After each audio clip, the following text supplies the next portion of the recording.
I'm about to introduce you to some fabulous space shipologists. How many of you have been to the Smackdown before? Awesome. So you know the rules. Real quickly, this year it's a little different. We've asked you to nominate the ships. We've done a survey on Facebook and on Twitter. So you have audience's choice. And it also means we won't spend an hour picking the ships and have to spend 3 seconds actually debating. So that's good, number one. Number two, as you know, no ships from cartoons or video games are eligible because they're not real. No ships from the Star Wars prequels are eligible because they're not real.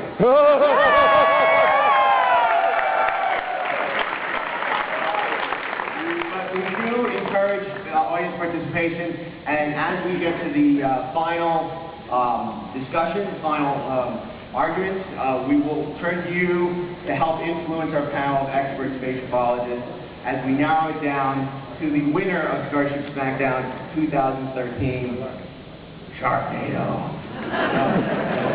But I can't do the Don Up and Page voice, I'm sorry. But I do want to say this, we're very grateful to Geek Magazine for sponsoring the panel. A lot of you got the posters last year. Very throughout the and we will be giving out issues and assorted other swag throughout the panel for people who make intelligent comments. For those who don't... Oh, sorry, I'm in your way. Anyway, without any further ado, let's get this party started. I want to introduce you to a doctor of space shipology, the great Steve Melching.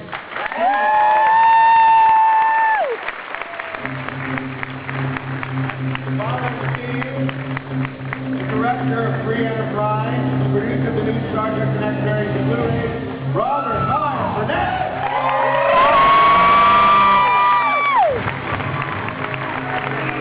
The screenwriter of Thor and X-Men First Class, Ashley E. Miller.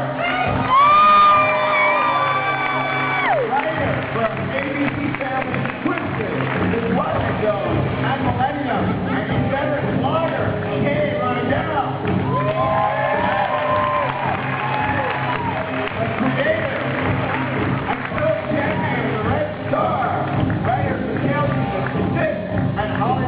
Conceptual designer, Chris Gossett.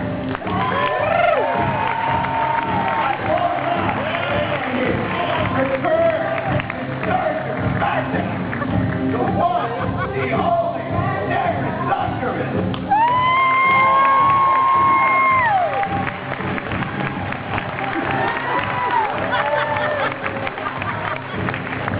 Our lovely Starship Smackdown hostess. I don't know what I call her, but we're glad to have her editor-at-large for Geek Magazine, Nikki Griffin.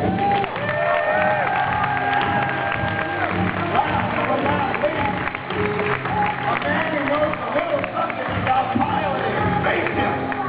The project director of the Mars Curiosity mission.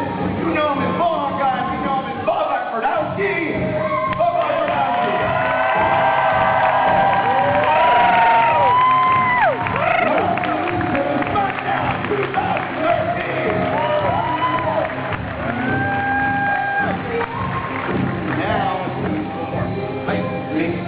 Find out what ships you have chosen. So I'm going to actually find out. I've not actually seen this list yet, so it'll be very interesting to see who will be competing in the ship NATO. Okay. First, this is very interesting. I thought we had retired this ship because of its incessant knack of winning. But through a quirk of fate, it has re-entered the competition. Not the USS Enterprise, the ISS Enterprise from Mirror, Mirror. Dun, dun, dun, dun, dun, dun, dun. Okay. From a movie we still call Star Wars, the Millennium Falcon.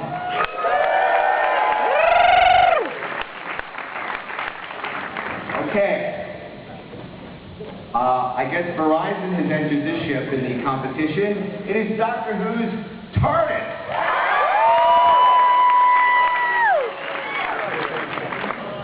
It's not a spaceship, it's a time machine. It's a telephone booth. Every year we go through it. It's a spaceship! Look, this is a time and relative dimensions in space. It does not mean it is a spaceship. Yes, it is! It is a time machine. It's Oh, both! I know, it's 40 years old. Okay. We'll come back to that. We have a few Fans' favorite pandering. Okay, I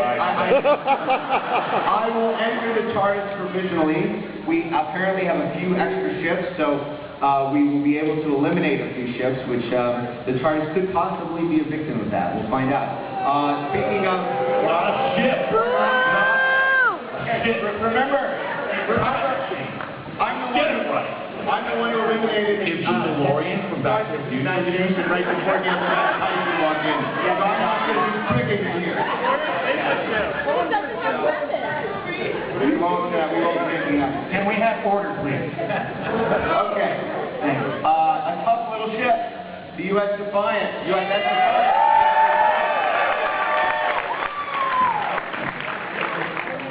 Now, you may think we're violating our own rules with this next ship, but I would point out that it was finally immortalized in a live-action movie last year, and of course that is the space battleship Yamato.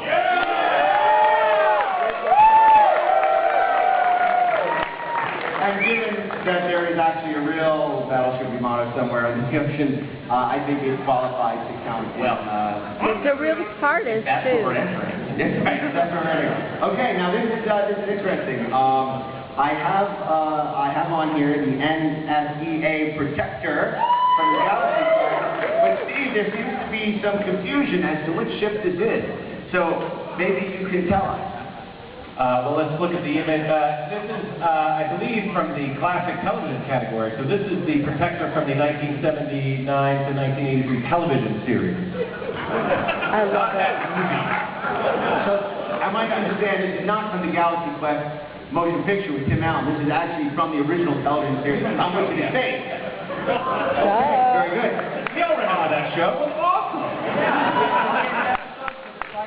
I like enemy-friendly folks. So I would advise the panel that their comments can only be directed to the Galaxy Quest television series, Right. and they should get rid of any thoughts they might have of the actual motion picture from DreamWorks. That's totally relevant. Also, the point should be made that the ship that was actually in the movie was not the real Galaxy Quest. It was a recreation. The Thermians rebuilt what they thought that could actually be the actual Galaxy Quest, but wasn't the real Galaxy Quest series. Most of it was empty because they show had a low budget and didn't have the standing set. So most of the movie ship was empty. A little trivia fact. Which made the Thermian engineers that much more brilliant. I think it's some of us who aren't Rob's age.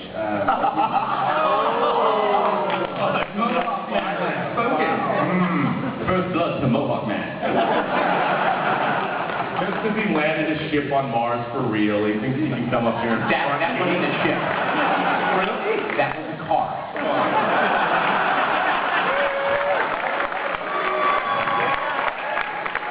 Absolutely exhilarating. Didn't so much land as fall with style. I just want to say I saw Capricorn 1, so I'm still not quite sure. People like for bringing Capricorn 1 into it. I'm liking our chances because I think OJ was in command. So, okay, here we have actually a rookie ship. It made its first appearance on movie screens earlier this year. It was built in complete secrecy without anyone in the Federation knowing that it was being constructed. And that ship is, of course, for those of you familiar with Franz Joseph's technical manual, the Dreadnought class, USS Vengeance. And I'm sure Rob Burnett will have a lot to say about that. It has a hole in it! There's a hole in that ship! Who builds a ship like that? It's like J.J. Abrams. I knew he was going to say it. I knew it. It's called the plot hole.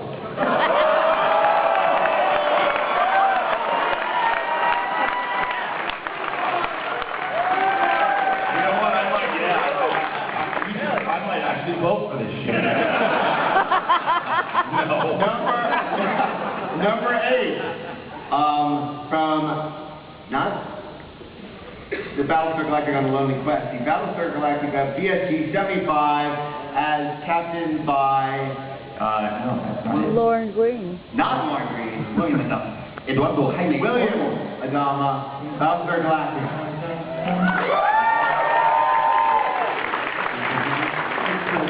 It's the pointy one. Also, It's ribbed for her pleasure. making a return appearance from the motion picture, I will refuse to refer to it as New Hope, from Star Wars, the Imperial Star Destroyer.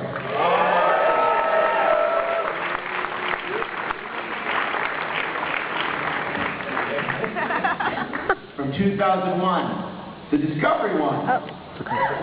The Discovery One. Let's show Kubrick some love, come on!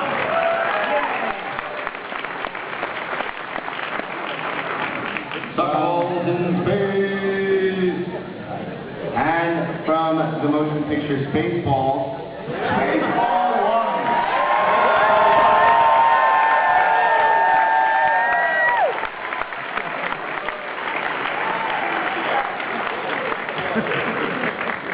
From Star Trek Next Generation, the Borg Cube. The Borg Cube. We also have the isosceles triangle competing. Also from the Star Trek universe, it fell into a black hole and achieved consciousness. Not Nomad, V'ger.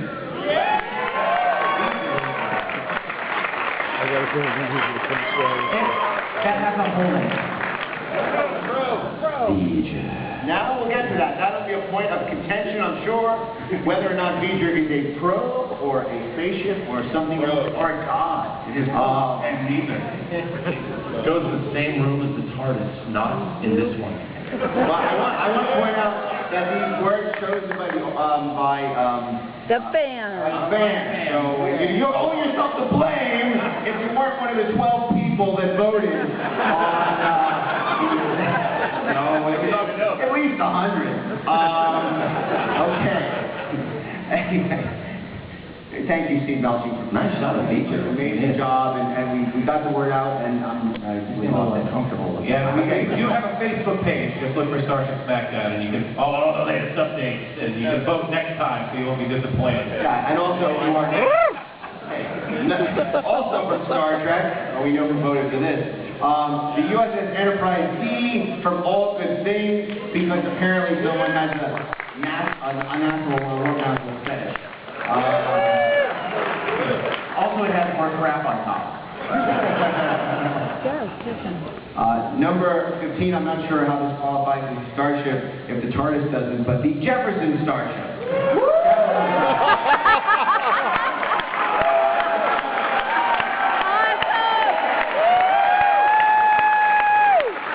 The greatest terraformers of all time, having built many cities on rock and roll. Anybody can build a city on a rock. They built it on roll. Making up for the deficiency of last year, I know many of you have sung the praises of the ship, which sometimes neglected it, but it returns to the competition after having been destroyed years ago. The Fireflies running. Actually, it's the Serenity from Firefly. Oh, God damn it, let's just enter the Pork Chop Express from Big Trouble in Little China. After its demise last year, thanks to me, unfortunately, the Starship the Imagination returns. Of course, whether this is from the Carl Sagan version, We're out of space.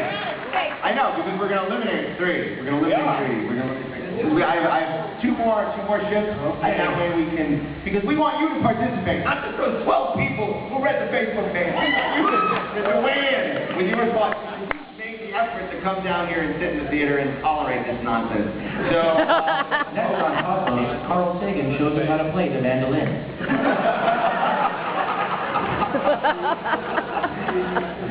oh my God. Fingering and fingers. But I just got calling up the science. There's 5 minutes left. Thanks. Good night. That's the way the rest of this con is gone. Okay, Jupiter 2 from Lost in Space. Jupiter 2. Oh, humanity. That's an interesting picture. And this last entry, we have a special guest who would like to tell us why this ship should make it into the ship NATO. If we can roll that tape of our very special panelists who couldn't be here to make a passionate case for the last ship that will try and make it into our competition. And if you'll roll the tape, please. Of course, it's not tape, but I still say it. I'm hoping I'm all in. I like it. Okay, let's take a look and see what the mystery ship is. And double clicking. Oh, it's Anthony Ferrani, director of Sharknado. What could this ship be? I have no idea. Okay. Double.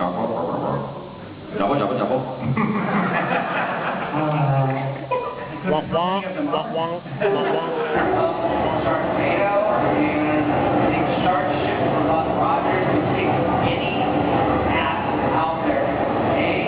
We got Sid Hay. He's bad in that ship. He's a badass. No one knows. He's probably a pretty evil, bloodthirsty killer as well. That said, it's, we're way off into the 21st century, and, he breaks the native technology. So not only is it a shark ship, but it has the ability to spew out a tornado-like black hole. Suck up anything into it and completely obliterate. Okay, well, it wasn't shown on the series, but we know it exists. Because, again, Sid Hay is badass, and he has a shark ship. Enough said. Okay, so his argument is that Sid Hay piloted the shark ship, which has never been in the competition, from the Buck Rogers in the 25th Century episode, Flight of the War Witch. Can we take a look at the shark ship?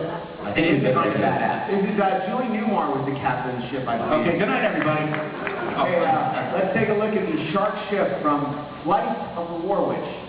Ah, there it is. That is a real ship from Buck Rogers in the 25th century. I'm so impressed. I don't think anybody who ever did anything on the Sci-Fi Network, Sci-Fi Channel, has the budget to consult with any of us. No, actually. Yeah. Would anyone like to see? I would. What do you think? What do you think? I think we have too many great ships that this could sort of slide on in there. It looks like Ron Burgundy's condo.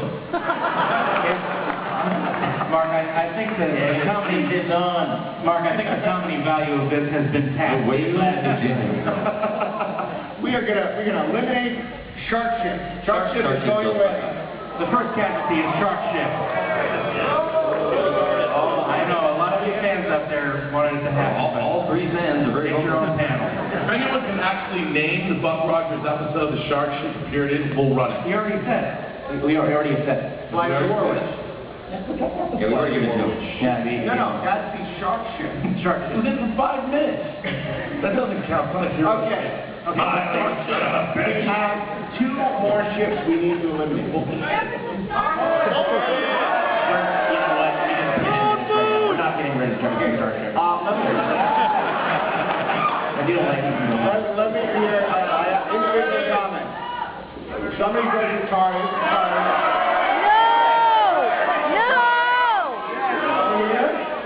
Anyone? Bueller? I'm hearing a lot of TARDIS. One at a time. There are a lot of fans that call them in. We're not entering one of them in the competition. Actually, please. Do you know why we're hearing a lot of people saying we should eliminate the target? Why is that? Because it's not a starship.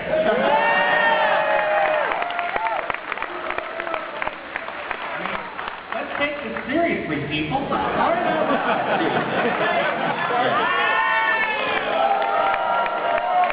This is science, bitches. Okay. The oldest thing on this panel, aside from myself, as you pointed out. The only ship that doesn't have a slot right now is Jupiter 2. Wait, is it from the movie or the TV show? What movie? So, should we say goodbye to the Jupiter 2? Or Yes. anyone want to make a case for the Jupiter 2? John Williams wrote the music. And the original. You know what's going to happen, Urban? As you go to look at the stuff, it's like John Williams cutting his teeth on the Jupiter. No one wants to get it. Okay, we're ready to start. Hey, we did that less than an hour. That was awesome. There goes all our Dr. Smith jokes. Okay. Only Spaceshipology. 16 more to go. Spaceshipologists, are you ready? We're going to start. Ready.